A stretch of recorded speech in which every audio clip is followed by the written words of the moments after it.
श्रीसूर्याष्टकं श्रीगणेशाय नमः। जगन्नाथमेकं जगत्प्राणरूपं जगत्कारणं सर्वदारक्षकं च जगत्स्वामिनं व्यापकं ह्येकमात्रं स्वयं ज्योतिरूपं च सूर्यं नमामि। जगन्नायकं विश्ववन्द्यं वरेण्यं जगत्स्वामिनं सूर्यमूर्तिं सुपूज्यं जगच्चक्षुरूपं प्रकाशं ह्यनन्तं स्वयं ज्योतिरूपं च सूर्यं नमामि। सदा ह्येकचक्रं प्रभं देवदेवं प्रदीपं महातेजरूपं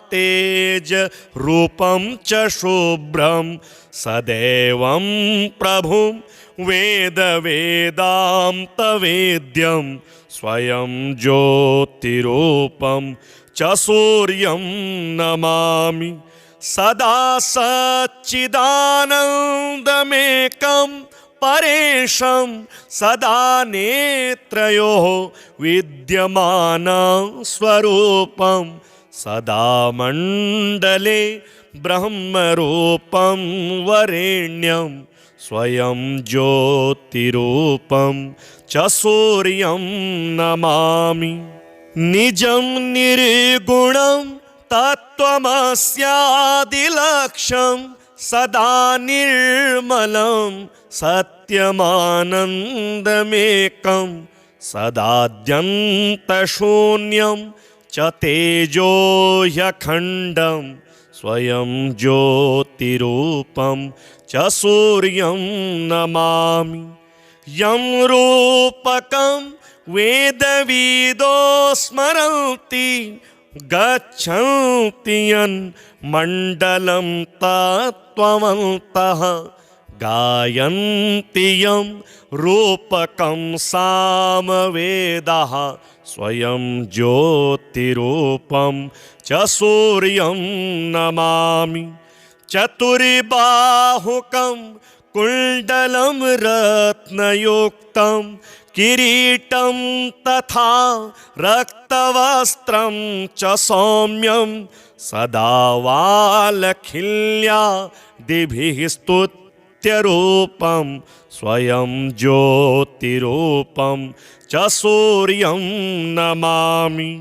जगत्सर्जको ब्रह्मरूपस्त्वमेव जगत्पालको विष्णुरूपस्त्वमेव जगन्नाशको रुद्ररूपस्त्वमेव स्वयं ज्योतिरूपं च सूर्यं नमामि।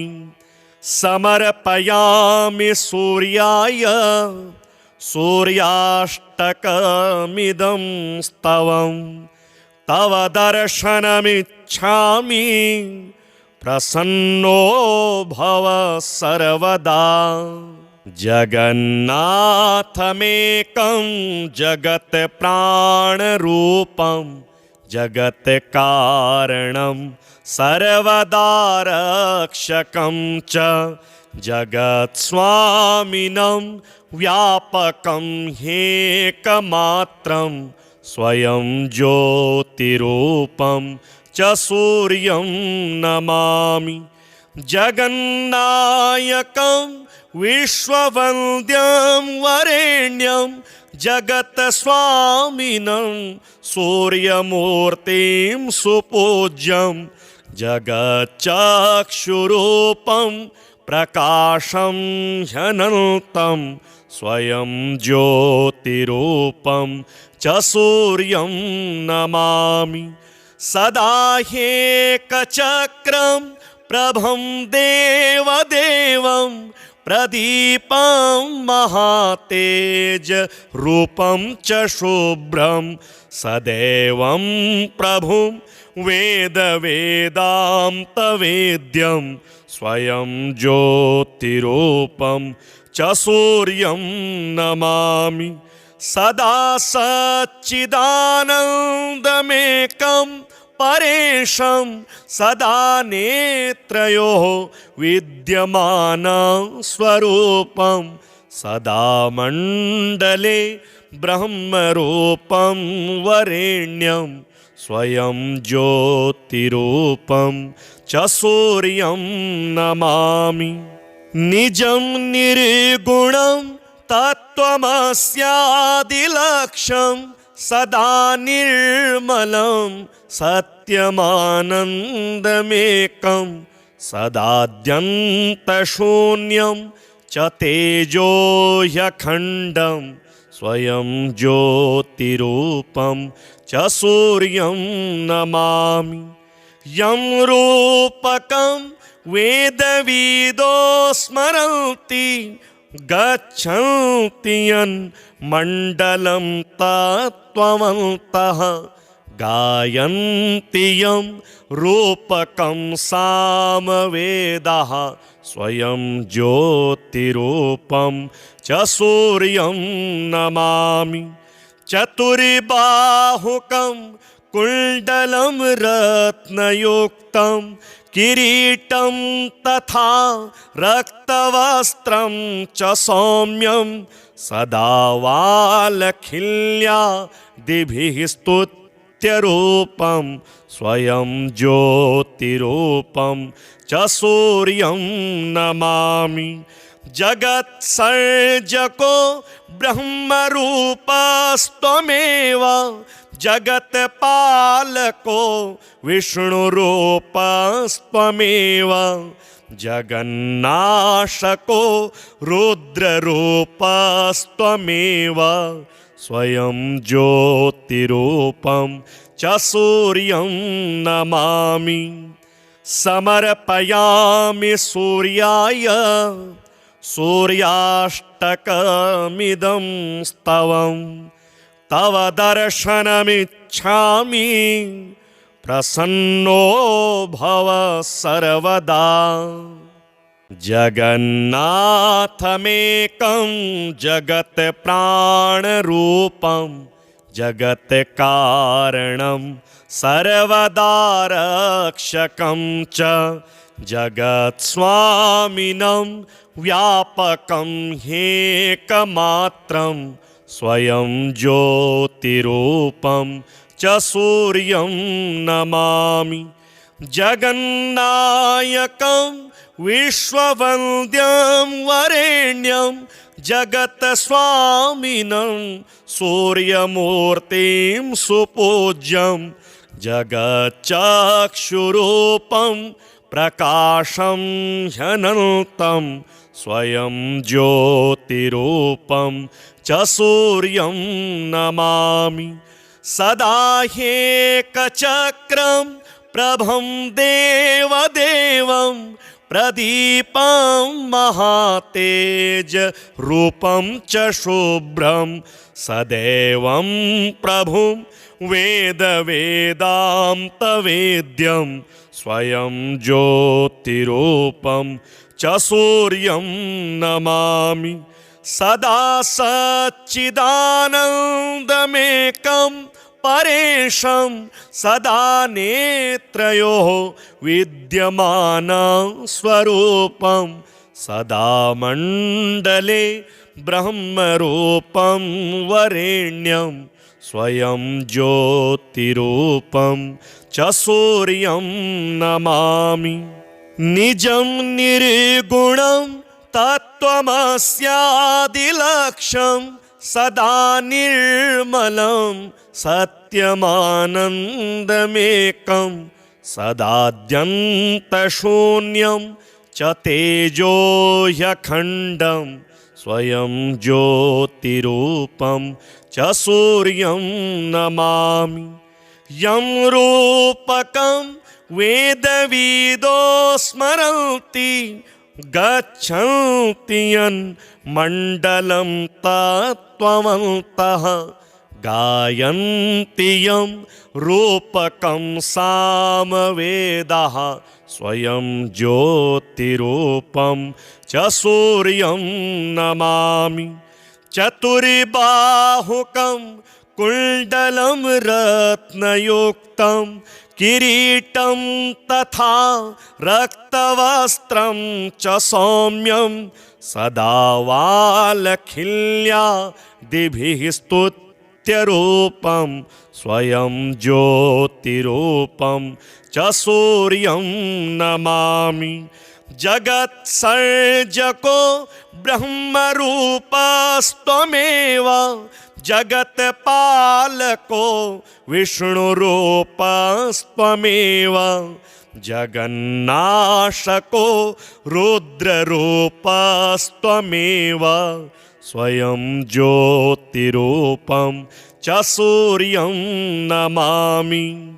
समर्पयामि सूर्याय सूर्याष्टकमिदं स्तवं तव दर्शनमिच्छामि प्रसन्नो भव सर्वदा। जगन्नाथमेकं जगत्प्राणरूपं जगत्कारणं सर्वदा रक्षकं च जगत्स्वामिनं व्यापकं ह्येकमात्रं स्वयं ज्योतिरूपं च सूर्यं नमामि। जगन्नायकं विश्ववन्द्यं वरेण्यं जगत्स्वामिनं सूर्यमूर्तिं सुपूज्यं जगच्चक्षुरूपं प्रकाशं ह्यनन्तं स्वयं ज्योतिरूपं च सूर्यं नमामि। सदा ह्येकचक्रं प्रभं देवदेवं प्रदीपं महातेजरूपं च शुभ्रं सदैवं प्रभुं वेदवेदान्तवेद्यं स्वयं ज्योतिरूपं च सूर्यं नमामि। सदा सच्चिदानन्दमेकं परेशं सदा नेत्रयोः विद्यमानं स्वरूपं सदा मण्डले ब्रह्मरूपं वरेण्यं स्वयं ज्योतिरूपं च सूर्यं नमामि। निजं निर्गुणं तत्त्वमस्यादिलक्ष्यं सदा निर्मलं सत्यमानन्दमेकं सदाद्यन्तशून्यं च तेजो ह्यखण्डं स्वयं ज्योतिरूपं च सूर्यं नमामि। यं रूपकं वेदविदो स्मरन्ति गच्छन्ति यन्मण्डलं तत्त्ववन्तः गायन्ति यं रूपकं सामवेदः स्वयं ज्योतिरूपं च सूर्यं नमामि। चतुर्बाहुकं कुण्डलं रत्नयुक्तं किरीटं तथा रक्तवस्त्रं च सौम्यं सदा वालखिल्या दिभिः स्तुत्यरूपं स्वयं ज्योतिरूपं च सूर्यं नमामि। जगत्सर्जको ब्रह्मरूपस्त्वमेव जगत्पालको विष्णुरूपस्त्वमेव जगन्नाशको रुद्ररूपस्त्वमेव स्वयं ज्योतिरूपं च सूर्यं नमामि। समर्पयामि सूर्याय सूर्याष्टकमिदं स्तवं तव दर्शनमिच्छामि प्रसन्नो भव सर्वदा। जगन्नाथमेकं जगत्प्राणरूपं जगत्कारणं सर्वदा रक्षकं च जगत्स्वामिनं व्यापकं ह्येकमात्रं स्वयं ज्योतिरूपं च सूर्यं नमामि। जगन्नायकं विश्ववन्द्यं वरेण्यं जगत्स्वामिनं सूर्यमूर्तिं सुपूज्यं जगच्चक्षुरूपं प्रकाशं ह्यनन्तं स्वयं ज्योतिरूपं च सूर्यं नमामि। सदा ह्येकचक्रं प्रभं देवदेवं प्रदीपं महातेज रूपं च शुभ्रं सदैवं प्रभुं वेदवेदान्तवेद्यं स्वयं ज्योतिरूपं च सूर्यं नमामि। सदा सच्चिदानन्दमेकं परेशं सदा नेत्रयोः विद्यमानं स्वरूपं सदा मण्डले ब्रह्मरूपं वरेण्यं स्वयं ज्योतिरूपं च सूर्यं नमामि। निजं निर्गुणं तत्त्वमस्यादिलक्ष्यं सदा निर्मलं सत्यमानन्दमेकं सदाद्यन्तशून्यं च तेजो ह्यखण्डं स्वयं ज्योतिरूपं च सूर्यं नमामि। यं रूपकं वेदविदो स्मरन्ति गच्छन्ति यन्मण्डलं तत्त्ववन्तः गायन्ति यं रूपकं सामवेदः स्वयं ज्योतिरूपं च सूर्यं नमामि। चतुर्बाहुकं कुण्डलं रत्नयुक्तं किरीटं तथा रक्तवस्त्रं च सौम्यं सदा वालखिल्या दिभिः स्तुत्यरूपं स्वयं ज्योतिरूपं च सूर्यं नमामि। जगत्सर्जको ब्रह्मरूपस्त्वमेव जगत्पालको विष्णुरूपस्त्वमेव जगन्नाशको रुद्ररूपस्त्वमेव स्वयं ज्योतिरूपं च सूर्यं नमामि।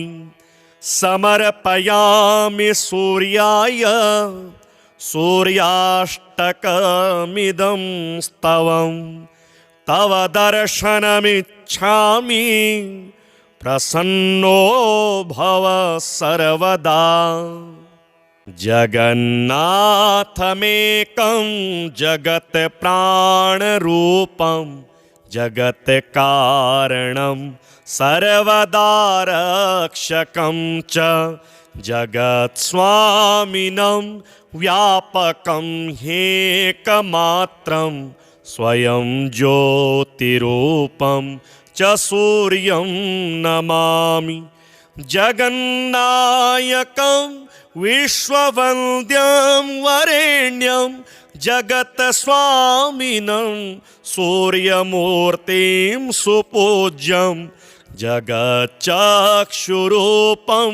प्रकाशं ह्यनन्तं स्वयं ज्योतिरूपं च सूर्यं नमामि। सदा ह्येकचक्रं प्रभं देवदेवं प्रदीपं महातेज रूपं च शुभ्रं सदैवं प्रभुं वेदवेदान्तवेद्यं स्वयं ज्योतिरूपं च सूर्यं नमामि सदा सच्चिदानन्दमेकं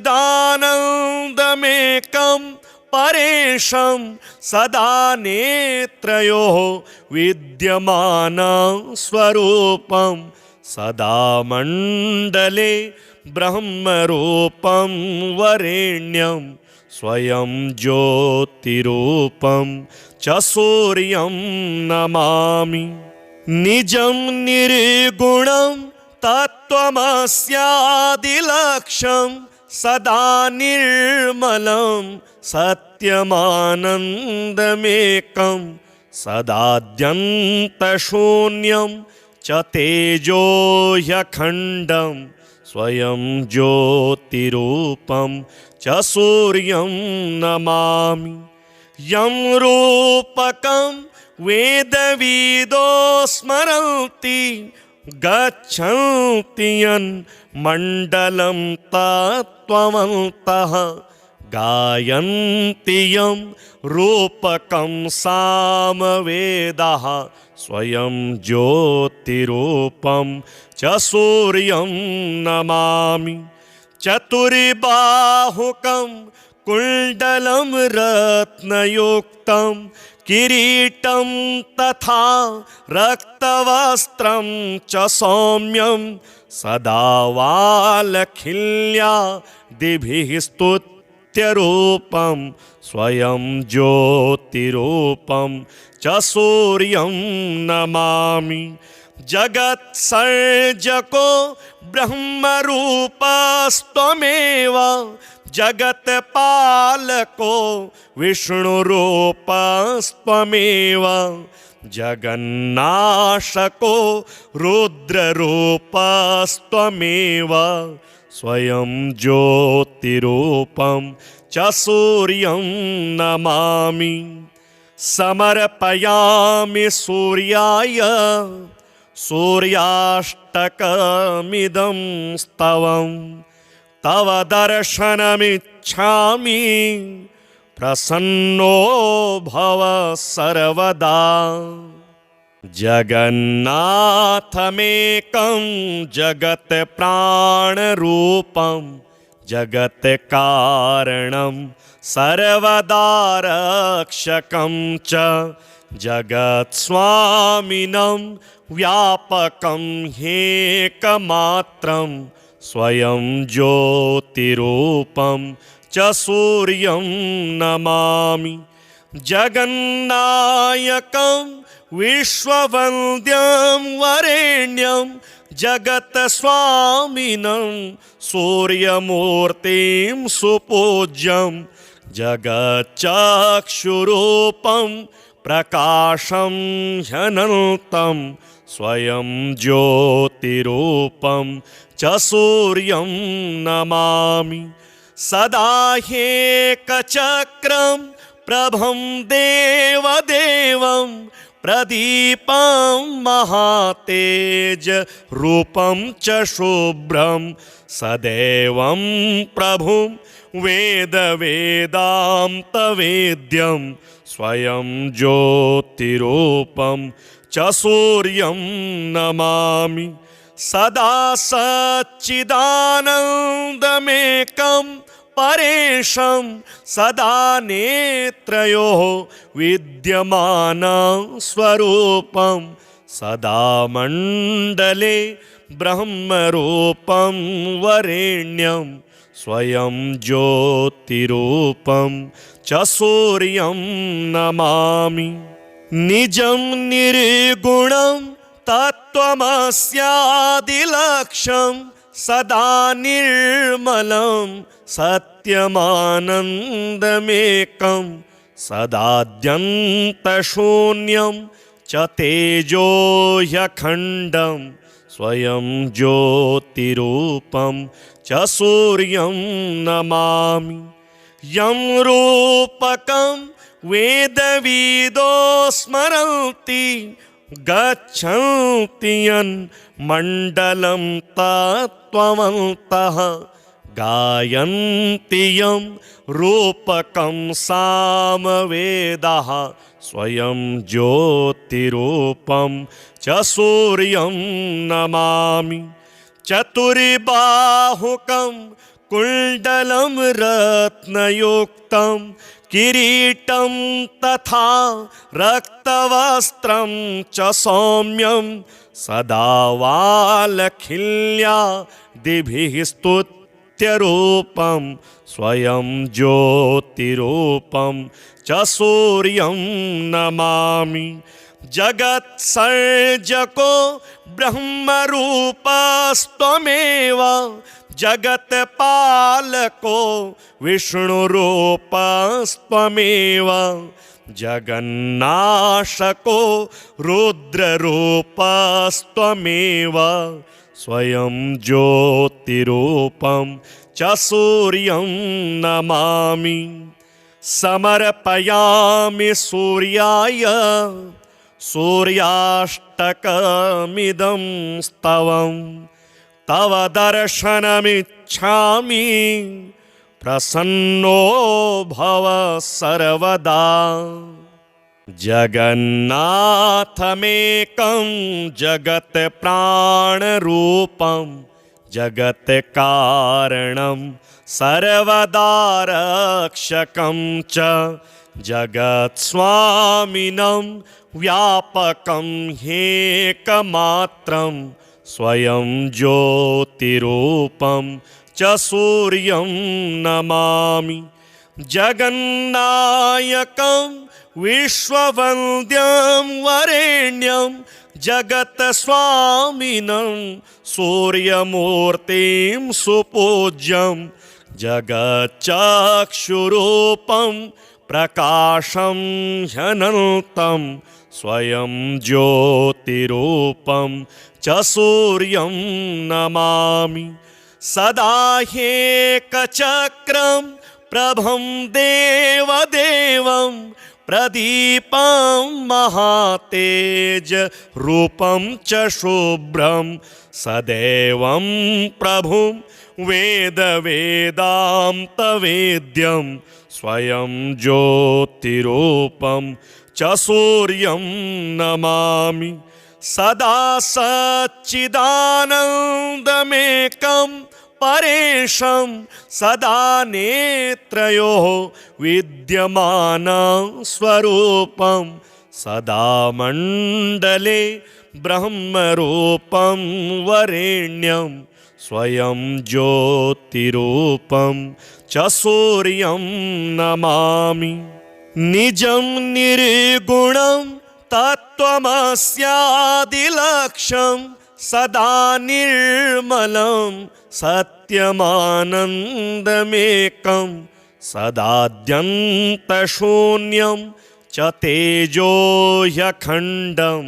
स्वयं ज्योतिरूपं च सूर्यं नमामि यं रूपकं वेदविदो स्मरन्ति गच्छन्ति यन्मण्डलं तत्त्ववन्तः गायन्ति यं रूपकं सामवेदः स्वयं ज्योतिरूपं च सूर्यं नमामि चतुर्बाहुकं कुण्डलं रत्नयुक्तं किरीटं तथा रक्तवस्त्रं च सौम्यं सदा वालखिल्या दिभिः स्तुत्यरूपं स्वयं ज्योतिरूपं च सूर्यं नमामि जगत्सर्जको